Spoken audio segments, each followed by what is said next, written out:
صدق اللہ العظیم۔ اللهم صل علی محمد وعلی آل محمد كما صليت على إبراهيم وعلى آل إبراهيم إنك حميد مجيد۔ اللهم بارك على محمد وعلى آل محمد كما باركت على إبراهيم وعلى آل إبراهيم إنك حميد مجيد۔ رب زدني علما رب اشرح لي صدري ويسر لي أمري واحلل عقدة من لساني يفقهوا قولي۔ سورہ نازعات ہے جس کا دوسرا رکوع ہے۔ اس رکوع کا موضوع ہے اللہ تعالیٰ نے جو اس کائنات میں تخلیق فرمائی ہے، جو اللہ رب العزت کی تخلیق کے عجائبات ہیں ان کا تذکرہ ہے، اور پھر آخری آیات میں اللہ تعالیٰ قیامت کا تذکرہ فرما رہے ہیں۔ یہ اس رکوع کا موضوع ہے۔ اللہ فرماتے ہیں اَأَنْتُمْ أَشَدُّ خَلْقًا أَمِ السَّمَاءُ، کیا تم زیادہ سخت ہو یا آسمان؟ مخاطب کون ہے؟ انسان۔ اللہ رب العزت انسان سے مخاطب ہو کے فرما رہے ہیں اَأَنْتُمْ أَشَدُّ خَلْقًا أَمِ السَّمَاءُ، کیا تخلیق کے اعتبار سے تم زیادہ سخت ہو یا آسمان؟ بناہا، وہ آسمان جس کو کس نے بنایا؟ اللہ۔ رفع سمکہا فسواہا، اور پھر اللہ تعالیٰ نے اس کی چھت کو اونچا کیا اور اس کو ٹھیک برابر کر دیا۔ یہاں پہ اللہ رب العزت آسمان کی بناوٹ کے حوالے سے ارشاد فرما رہے ہیں۔ پہلی آیت مبارکہ میں آسمان کی سختی کو، آسمان کی خلقت شدت کو انسان کے مقابلے میں بیان فرمایا کہ اللہ رب العزت انسان کو یہ احساس دلا رہے ہیں کہ تم اس اللہ رب العزت کی عبادت کو، اس کے خالق ہونے کو چھوڑ کر تم ادھر ادھر منہ مارتے پھرتے ہو۔ ذرا یہ تو بتاؤ کہ اللہ نے جو آسمان کی تخلیق فرمائی ہے وہ زیادہ سخت ہے یا تم؟ اور پھر اللہ نے اگلی آسمان کی خوبی بیان کی کہ اللہ نے اس کو اونچا چھت بنا دیا اور اس کو ایک جیسا برابر ٹھیک کر دیا۔ آپ کو اس چھت میں کہیں پر بھی کوئی ٹیڑھا پن، کوئی اونچ نیچ نظر نہیں آئے۔ اللہ نے ان دو آیات میں آسمان کی جو اللہ کی تخلیق کی قدرت ہے ان کا تذکرہ فرمایا، اور پھر اللہ اب آگے تذکرہ فرما رہے ہیں وَأَغْطَشَ لَيْلَهَا وَأَخْرَجَ ضُحَاهَا، اور اس کی رات کو تاریک بنایا، اندھیرے والا، اور نکالی اس سے روشنی۔ یہاں پہ اللہ رب العزت دن اور رات کے وقت کا تعین فرما رہے ہیں، یعنی دن کا آنا اور اس کی روشنی، رات کا آنا اور اس کا اندھیرا، یہ بھی پیدا کرنے والی ذات کون سی ہے؟ اللہ رب العزت۔ پھر ارشاد ہوا وَالْأَرْضَ بَعْدَ ذَلِكَ دَحَاهَا، اور اس کے بعد زمین کو بچھا دیا۔ پہلے آسمان کا تذکرہ ہوا، اب اللہ رب العزت نے اس کا تذکرہ فرمایا زمین کا، جس زمین کو اللہ تعالیٰ نے ہمارے لیے پھیلا دیا ہے، ہمارے لیے بچھا دیا ہے، جس پہ ہم ٹھہرتے ہیں، بیٹھتے ہیں، چلتے ہیں، دوڑتے ہیں، ہمارے مکانات ہیں، ہماری ضرورت کی چیزیں ہیں۔ اور اسی زمین سے اللہ رب العزت جو چیز پیدا فرما رہے ہیں، اگلی آیت میں اس کا تذکرہ فرما رہے ہیں اخرج منہا ماءہا، اور نکالا اس سے پانی۔ اسی زمین کے نیچے سے کیا نکلتا ہے؟ پانی۔ ہم روزمرہ زندگی میں دیکھتے ہیں جیسے ٹیوبویل ہے، جیسے دیہاتوں میں چلنے والے پمپ ہیں، یہ کہاں سے پانی نکل رہا ہے؟ اللہ تعالیٰ زمین کی تہوں سے پانی نکال رہے ہیں۔ ایک وَمَرْعَاهَا، اور اسی زمین سے انسان چارہ نکال رہے ہیں۔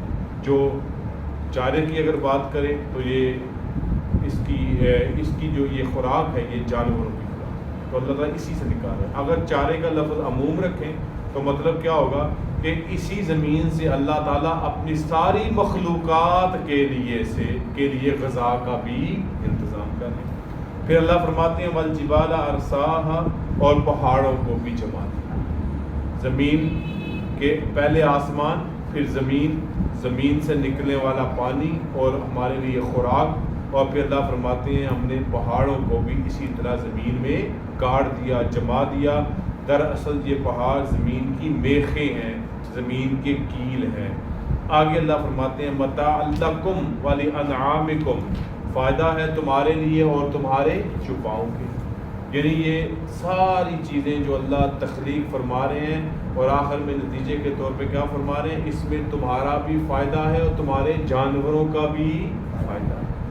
آگے فَإِذَا جَاءَتِ الطَّامَّةُ الْكُبْرَى، پھر جب آئے گی وہ عام مصیبت سب سے بڑی، یعنی جب وہ آج بہت بڑی مصیبت آئے گی.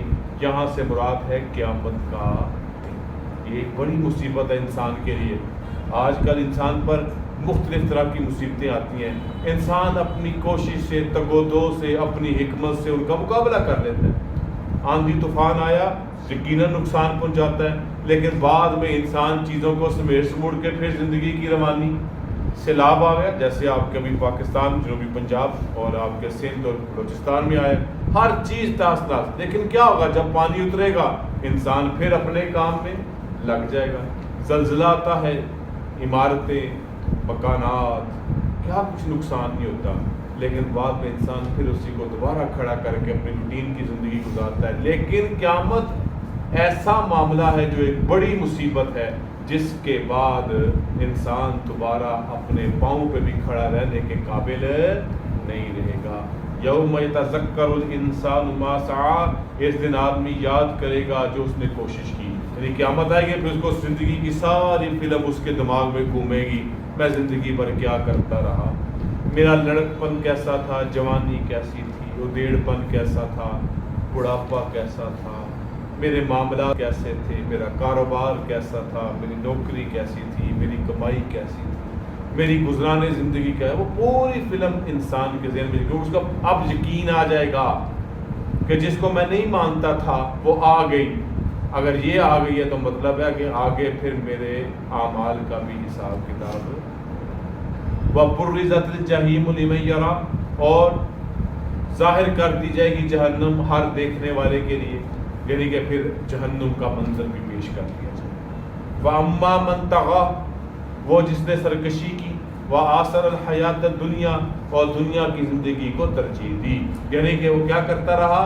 اپنے ہر عمل کو اللہ کی نافرمانی میں، اللہ کی سرکشی میں گزارتا رہا، اور اس نے اللہ کی بات کی طرف توجہ دینے کی بجائے دنیا کی زندگی کو ہی ترجیح دی. اللہ فرماتے ہیں وَإِنَّ الْجَحِيمَ هِيَ الْمَأْوَىٰ، بس بے شک جہنم اس کا کیا ہوگا. اللہ تعالیٰ ہم سب کو وَأَمَّا مَنْ خَافَ مَقَامَ رَبِّهِ وَنَهَى النَّفْسَ عَنِ الْهَوَىٰ، اور بہرحال جو ڈر گیا اپنے رب کے سامنے کھڑے ہونے سے، یعنی کہ اس کے دل میں خوف ہے، زندگی پر اللہ کے سامنے کھڑے ہونے کا خوف رہا. وَنَهَى النَّفْسَ عَنِ الْهَوَىٰ، اور اپنے آپ کو روک کے رکھا اپنے نفس کو خواہشات سے، یعنی ہر برے عمل سے، ہر بری خواہش سے، نفسانی خواہشات سے اپنے آپ کو روکتا رہا. اللہ فرماتے ہیں پیچھے ذکر ہوا تھا جس نے سرکشی کی اور دنیا کی زندگی کو ترجیح دی، بس بے شک اس کا ٹھکانہ جہنم ہے. یہاں پہ اللہ فرما رہے ہیں جو زندگی پر اس بات سے ڈرتا رہا میں نے اپنے رب کے سامنے ایک دن جواب دے ہونا ہے، اور اپنے آپ کو ہر بری خواہش سے روکے رکھا، فَإِنَّ الْجَنَّةَ هِيَ الْمَأْوَىٰ، بس بے شک اس کا ٹھکانہ کہاں پہ ہے؟ جنت میں ہے. یعنی اللہ تعالیٰ اس کو بطور انعام اپنی رضا کے ساتھ جنت میں ٹھکانہ عطا فرمائے. یسألونک عن الساعۃ ایان مرساہا، تم سے قیامت کے بارے میں پوچھتے ہو کہ وہ کب واقع ہوگی. یہ ہمارا بھی سوال ہوتا ہے، قیامت کب آئے گی مولوی صاحب؟ ایسے ہی نبی علیہ السلام کے زمانے میں بھی لوگ پوچھا کرتے تھے، ماننے والے بھی پوچھتے تھے، نہ ماننے والے بھی پوچھتے تھے. کفار مکہ، مشرکین مکہ یہ بھی پوچھتے تھے، مسلمان بھی پوچھتے تھے کہ یہ کب آئے گی. اللہ رب العزت فرماتے ہیں فیما انت من ذکرہا، تمہیں اس کے بیان سے کیا تعلق ہے، تمہیں اس کو پتہ کرنے سے تمہارا کیا تعلق ہے. اصل بات کیا ہے؟ الی ربک منتہاہا، تمہارے رب کو اس کی انتہا کی خبر ہے کہ وہ کب آئے گی. تم اپنے کام میں لگے رہو، ایمان اعمال صالحہ کی زندگی گزارتے رہو، تم ان چیزوں میں مت پڑو. بلکہ اس سے مختصر بات نبی علیہ السلام نے ارشاد فرمائی من مات قام قیامتہ، جو مر گیا اس کی قیامت آ گئی. میری سوان سے اکھڑ گئی، موت کا فرشتہ آ گیا، روح نکال لی گئی، عمل مجھ سے ختم کر دیا گیا، منقطع ہو گیا، میری تو قیامت آ گئی ہے، اب میرے لیے وہ زمین کا اوپر نیچے ہونا تو ایک وقت مقررہ پر ہے، کیونکہ اس وقت تک تو میرے لیے عمل کا کوئی موقع بھی نہیں ہے۔ اللہ فرماتے ہیں انما انت منذر من یخشاھا، آپ کا کام فقط اس کو ڈرانا ہے جو اس سے ڈرے۔ اے میرے پیغمبر، منذر کا معنی ہوتا ہے ڈرانے والا، اور وہ بھی کیسا ڈرانا کہ کسی کو فائدے کی بات سمجھانے کے لیے ڈرانا، کسی کو شفقت کے ساتھ ڈرانا۔ اے اللہ کے محبوب، آپ کا کام ڈرانا ہے جو اس سے ڈرتا ہے۔ کأنہم یوم یرونہا، گویا جس دن وہ دیکھیں گے، لم یلبسوا الا عشیۃ او ضحاھا، کہ وہ پھر کیا سوچیں گے اس وقت، اچھا قیامت آ گئی، معاملہ حساب کتاب کا شروع ہو گیا، جنت جہنم کا فیصلہ ہو گیا، پھر ان کو دنیا کی زندگی کی مقدار کتنی لگے گی؟ ایک شام یا اس کا چڑھتا ہوا دن، یعنی شام کا جو وقت ہوتا ہے جب سورج غروب ہونے کے قریب اور اندھیرا پورا چھا جانے سے قبل کا، اس کو ہم شام کہتے ہیں، اس کے بعد کیا ہو جاتی ہے؟ رات۔ ان کو لگے گا ہم دنیا میں اتنا ہی ٹھہرے ہیں، یہ میرا خیال ہے، سارا وقت 25-30 منٹ کا بھی نہیں بنتا۔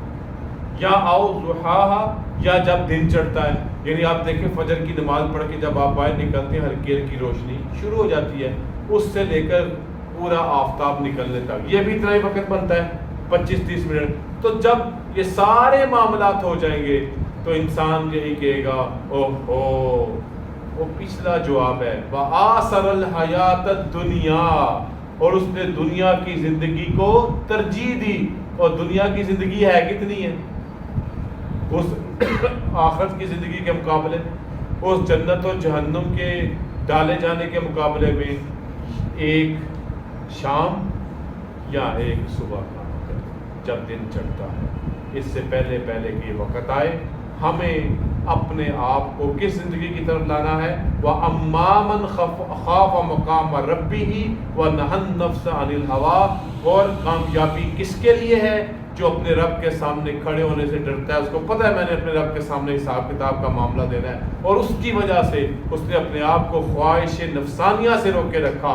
فَإِنَّ الْجَنَّةَ هِيَ الْمَأْوَىٰ، بس بے شک اس کے جنت کیا ہے؟ ٹھکانہ ہے۔ اللہ تعالیٰ ان آیات مبارکہ کو سمجھنے اور ہمیں جنت میں جانے کی، آخرت کی تیاری کرنے کی توفیق عطا فرمائے، اور جہنم کے عذاب سے محفوظ رکھے۔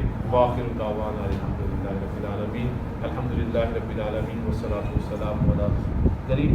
ربنا آتنا فی الدنیا حسنۃ وفی الآخرۃ حسنۃ وقنا عذاب النار۔ ربنا لا تزغ قلوبنا بعد إذ هديتنا وهب لنا من لدنك رحمة إنك أنت الوهاب۔